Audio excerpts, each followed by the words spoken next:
ಕೋದಂಡರಾಮ್ ಅವರ 3ನೇ ಪುಸ್ತಕದ ಬಿಡುಗಡೆ ಸಮಾರಂಭ ಇತ್ತು. ವೇದವತಿ ಕೋದಂಡರಾಮ್ ಅವರು 80ನೇ ವಯಸ್ಸಿನಲ್ಲಿ ಕೃತಿಯನ್ನು ರಚನೆ ಮಾಡೋಕ್ಕೆ ಪ್ರಾರಂಭ ಮಾಡಿದ್ರು. ಅದು ಕುಟುಂಬದವರ ಒತ್ತಾಸೆಯ ಮೂಲಕ.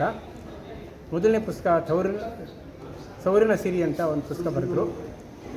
2ನೇ ಪುಸ್ತಕ ಅದು ತವರಿನ ಸಿರಿ ಎಲ್ಲ ತಮ್ಮ ತವರು ಮನೆಯ ಕಡೆಯ 3-4 ಜನರೇಷನ್ನ ನೆನಪಿನಲ್ಲಿ ದಾಖಲೆ ಮಾಡಿದರು. ಅದು ತುಂಬ ಚೆನ್ನಾಗಿ ಮೂಡಿಬಂತು.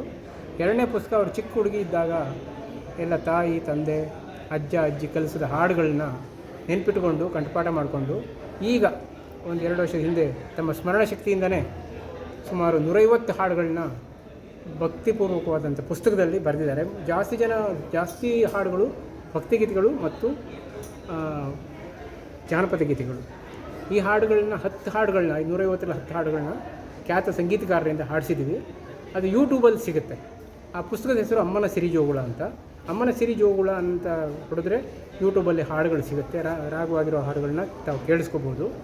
ಇದು 1949ರಲ್ಲಿ ವೇದವತಿ ಕೋದಂಡರಾಮ್ ಅವರಿಗೆ ಮದುವೆ ಆಗುತ್ತೆ. KT ಕೋದಂಡರಾಮ್ ಅಂತ ಅವರು ಎಕ್ಸೈಸ್ ಕಾಂಟ್ರಾಕ್ಟ್ರು. ಅವರುಗಳು ಮನೆಯಲ್ಲಿ ನಾಯಿ ಸಾಕ್ತಾಯಿದ್ರು. ಆವಾಗಿಂದ ವೇದವತಿಯವರು ನಾಯಿ ಸಾಕೋದನ್ನು ತಮ್ಮ ಪ್ರೀತಿಯ ಹವ್ಯಾಸವನ್ನಾಗಿ ಮಾಡಿಕೊಂಡ್ರು. ಆ ಹವ್ಯಾಸದ ಮೂಲಕವಾಗಿ ನೆನಪಿಟ್ಕೊಂಡು ಅವ್ರ ನಾಯಿಗಳಿಗೂ ಅವರ ವಿಶೇಷ ಪ್ರೀತಿಯನ್ನು ತೋರಿಸಿದ್ದಾವೆ. ಅದನ್ನೆಲ್ಲ ಸತ್ಯ ಘಟನೆಗಳನ್ನ ಆಧರಿಸಿ ಯಾವ ಜನ್ಮದ ಮೈತ್ರಿ ಅನ್ನೋ ಪುಸ್ತಕವನ್ನು ಬರೆದಿದ್ದಾರೆ. ಅದು ಇವತ್ತು ಬಿಡುಗಡೆ ಆಗಿದೆ. ಅದು ಜನ ಎಲ್ಲ ಓದಿ ತುಂಬ ಚೆನ್ನಾಗಿದೆ ಅಂತ ಹೇಳ್ತಾ ಇದ್ದಾರೆ. ಅದು ಯಶಸ್ವಿ ಆಗಲಿ ಅಂತ ಶುಭ ಹಾರೈಸ್ತೀನಿ. ನಮಸ್ಕಾರ. Thank you.